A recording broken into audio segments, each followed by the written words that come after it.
Welcome to a new Let's Play. I'm going to be playing Donkey Kong Country 2, Diddy Kong's Quest. Let's go ahead and get started. So this is a game I've actually been playing for almost 30 years now. It's my favorite of the Donkey Kong Country series. The first game I ever played was the original Donkey Kong Country, and I seriously considered doing it first. However, I started drawing in my sketchbook the idea for the title card, and kind of ended up making one for Donkey Kong Country 2 instead of the first Donkey Kong Country, so I figured, why not? Let's just go ahead and start with this one. So right now I'm just running around collecting bananas, collecting resources that are going to be like super useful later in the game. Right now they're not going to be all that necessary as far as like coins are going to be for saving the game and buying different things like that. I haven't really decided if I'm going to do 100% run on this or if I'm just going to like do an 80% run. I guess that'll unfold as we go through the game. But right now I'm just going to go through and play and have fun, and hopefully you'll have fun too,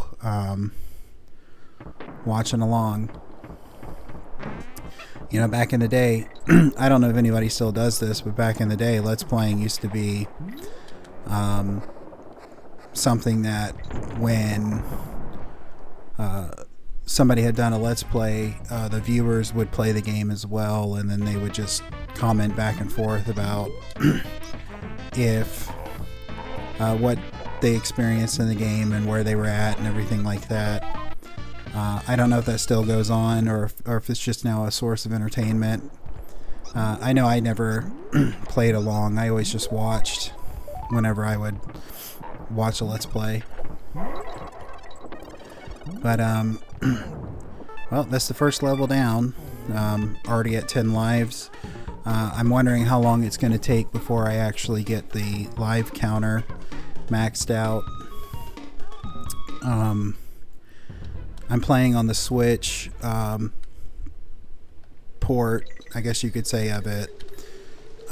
So I should be able to suspend the state whenever I need to, and that'll help me keep my lives, because in the original game, whenever you would turn the game off, it reset your lives.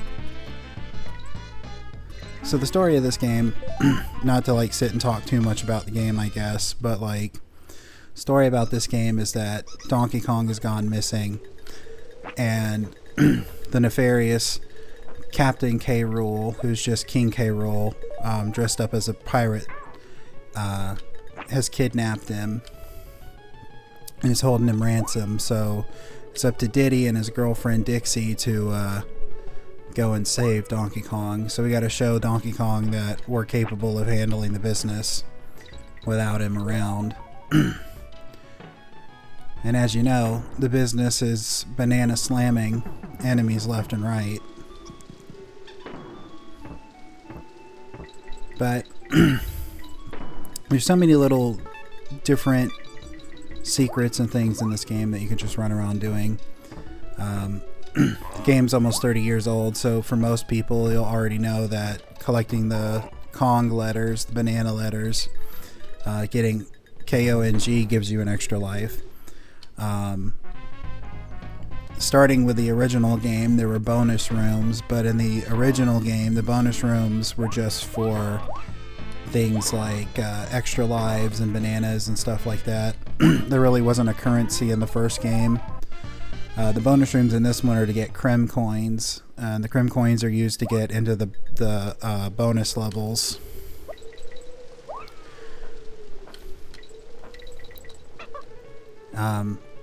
They really made having the buddies in this game more useful and usable, because in the original Donkey Kong, like, it was just, Diddy was just an extra hit. In this one, you actually need both Diddy and Dixie to get to different bonus areas and do different things, which is really cool. It's really nice. your buddies actually serve a good purpose other than just like an extra hit. Of course, Donkey Kong was always like, you could take on most of the enemies with Donkey Kong, but Diddy would struggle with some of them. And that's level 2 down. I'm gonna see how far I can get in this episode. I may be able to just do the whole first level. Or like, not the first level, but the first little area. It just really depends on if I end up getting like stuck on anything. I'm pretty good at the game. I haven't played it in like probably a decade. Or at least, you know, I mean, I've played it a little bit, but I haven't like played through the entire game in probably a decade. But I really love what I really love about Donkey Kong Country 2 is the pirate theme. I thought that was a really creative, interesting way to follow up the first one. The first one, they're just kind of generic soldier types, like army and stuff.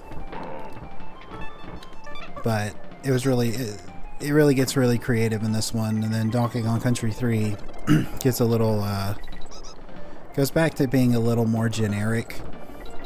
But also they kind of lean heavily into this like mad scientist like splicing. The enemies are like a combination of different enemies or different things. Like the bees are, you know, bees plus buzzsaws.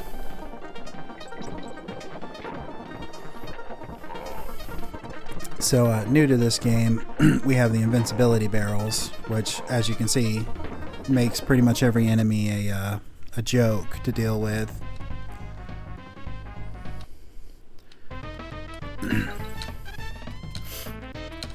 The first areas in Donkey Kong Country are usually like the easiest ones. They're just trying to ease you into the game, which is really cool, really nice, you know.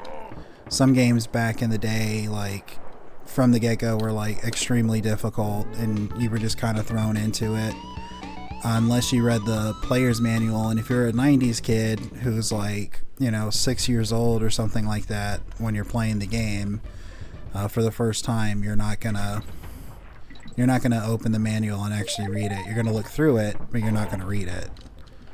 Of course, I never did. So I always grew up with the actual mentality of just pressing every button the minute I put a game in to figure out what every button does.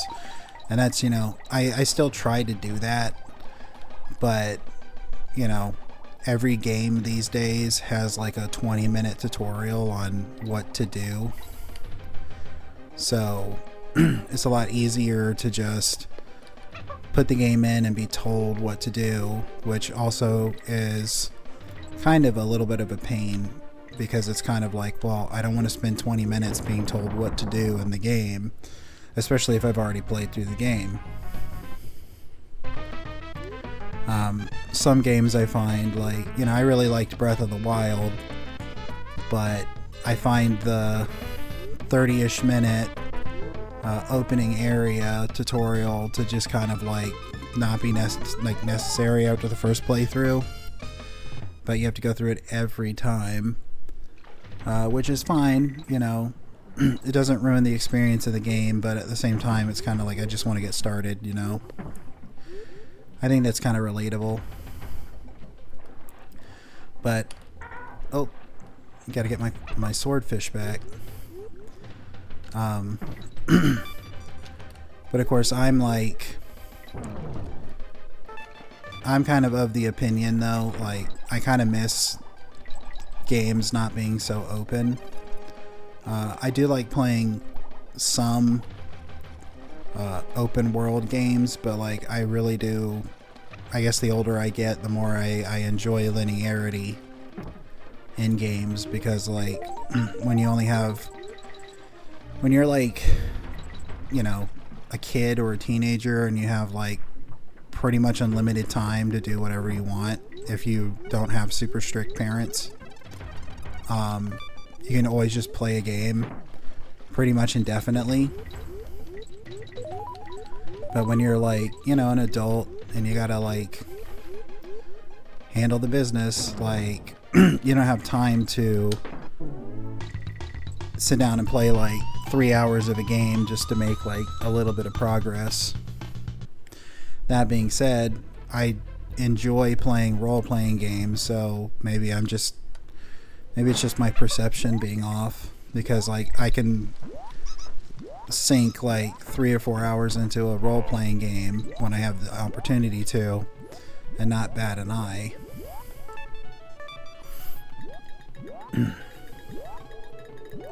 This is the last level of the first area. It's we got a new buddy here. Oh, got a new buddy. Well, we had a new buddy. We can get up here without him. It's not too terrible, but that was Rattly. He was a snake. We'll probably get him back in this bonus area, so I'm not too upset about it. He's like a spring-coiled snake.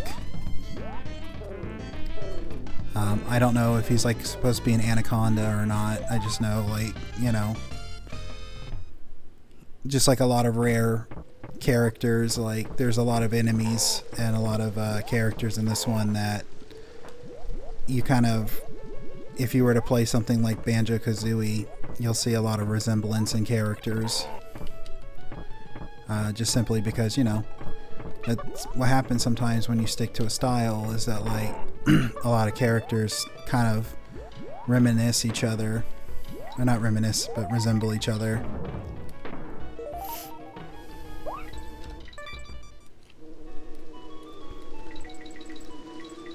But yeah, I mean, so far I've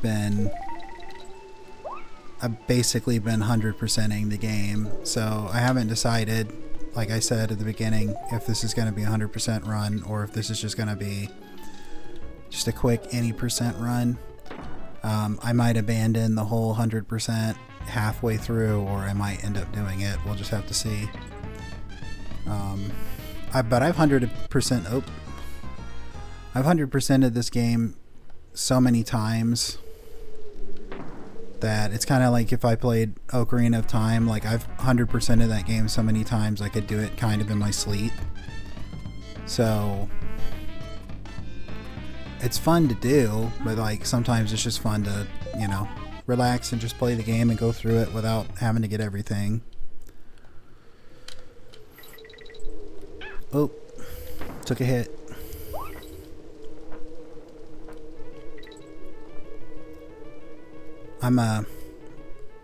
Like I said earlier, I'm playing on the Switch. I'm using a Pro controller and it feels a little weird. Like I wish I would have been able to like get the Super Nintendo controllers, but I'm not interested in paying like over $100 for a scalper on eBay to maybe get one. I've thought about getting the ones that are like whoops, wrong button, aftermarket or whatever, where it's like something like the Retron 5, where they people made the controller that's for the Switch, but it's not like an official first party one. So I've thought about doing that, but I don't know, like they're like $20, but I don't want to waste $20 on something if it doesn't really work that well, if you know what I mean.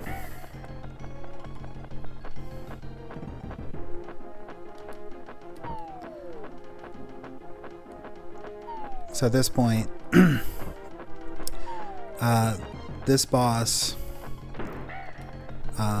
it's pretty self-explanatory. You could probably tell what was already going on. You just got to hit him with the eggs. He takes 4 hits, and then he's down. He, she, them, I'm not sure. The bird is down in 4 hits, basically.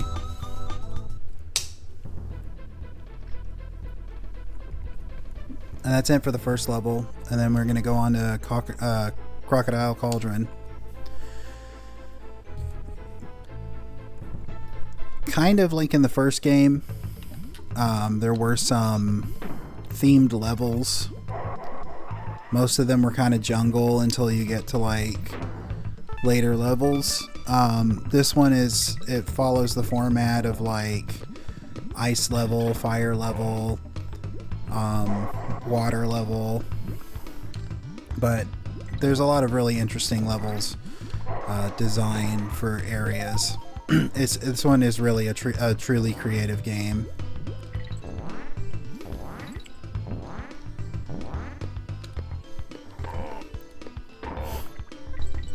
But you got to be careful because you kind of get on this like trajectory when you jump on the heads of those like crocodiles, but it kind of locks you in place, so if you're not careful you can go flying into an enemy or something if you try to move forward. But you know, that's not too big of a deal. It's kind of a shame because if I remember correctly, this is like the only level that they actually have this like jumping across the... Oh no, never mind. I'm wrong about that. I was gonna say this is the only level with the alligators or the crocodiles like that, but like I remember there's... No, in this area there's only one, but then in the next area there's like a level, I think, if I remember correctly, where like they have like a level where you do it again, but like I kind of wish it was in the game a little more often because it's kind of cool. But this game has so much going on in it anyway that like it would have probably been really hard to like come up with another level to squeeze in here, because this game's already jam-packed with content. This is back in the day when like a game had to be released and it was finished. There was no like if you messed up your first shot, there was no like coming back from it.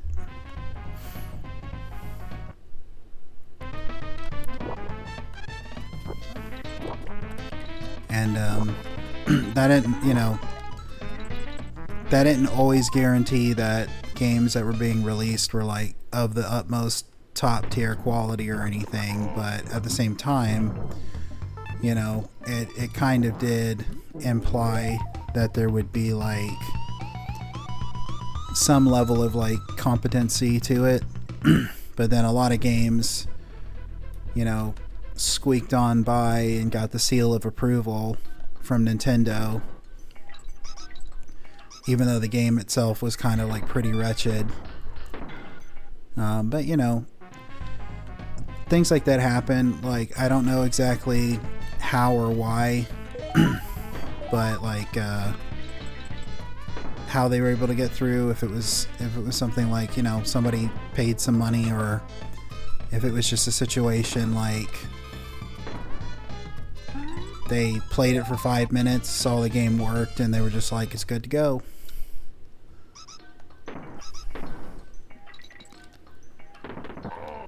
I think what's really cool about the enemy design in this game is that some of the enemies in this game, you can kind of see their origins in the first game, like with the guys firing the cannons. You know, these guys who are also named Cannon with a K, they're just, you know, the clump enemies, the general clumps, which is, you know, and then these guys are the regular Kremlins. But it's kind of cool how they you can see the enemies, how they traveled over, as if like, you know, it's just like K. Rool was like, oh, we're gonna put on a new gimmick, and it's like, all right, everybody get ready. Like those are the mini neckies, enemies from the first game. I'm just kind of zooming through here. I'm not really stopping to explain really what to do. I kind of figure that like a lot of this stuff is pretty self-explanatory. You can just kind of watch it and see it, understand it. Just trying to do my best.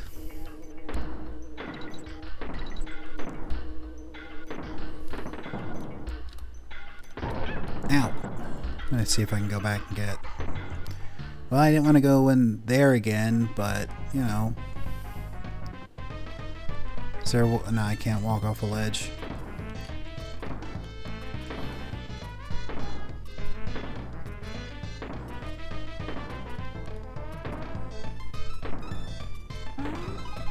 Hooray! Like, we did it again. Or, well, Diddy did it, I guess, because Dixie's not here. I wanted to come back to get that buddy barrel, but, you know, them's the breaks, I guess.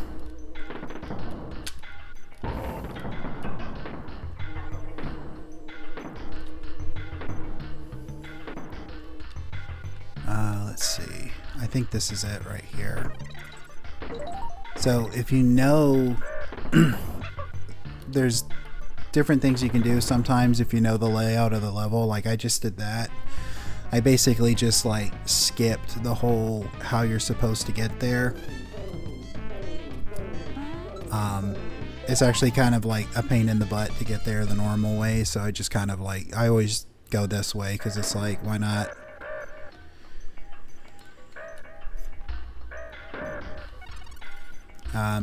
Missing the O. Oh dear.